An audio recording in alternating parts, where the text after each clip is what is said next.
రాముడు లాంటి మంచి బాలుడు, ఆయన మంచి మనసు ఉంది తనకి.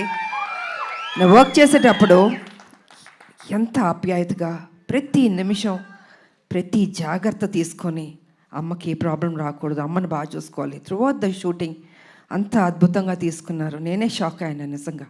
సో సినిమా కంప్లీట్ అయిపోయింది, ఇంకా ఎవరు బిజీలో ఎవరి పనిలో వాళ్ళు ఉంటారు. Really I'm going to miss you బాబు. అప్పుడప్పుడు కలుద్దాం బాబు, వి విల్. ఎందుకంటే ఈ బాండ్ అన్నది, ఇంతకుముందు సినిమాలంటే ప్రతి ఫంక్షన్స్ అన్నీ కలిసేవాళ్ళండి ఒక కుటుంబంలాగా. ఇప్పుడంటే ఎవరు life style different, busy work ఇలా ఉంటుంది.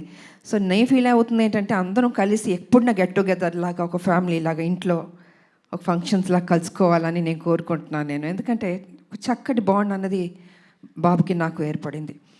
సో అమ్మ సినిమా రిలీజ్ అయిపోయిన తర్వాత బ్లాక్ బస్టర్ అయిన తర్వాత చేపల పులుసు మీకు తీసుకొచ్చి ఇస్తానని చెప్పాను.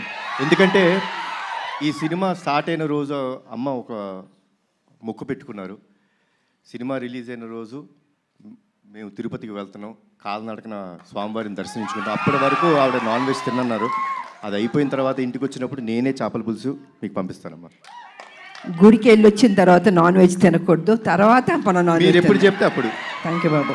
నిజంగా బాబు చెప్పినట్టు ఆ మొక్కు ఉంది మాకు, మీ చేతుల్లో ఉంది. మీరే మాకు దేవుళ్ళు. ఈ సినిమా పెద్ద హిట్ చేయాలి.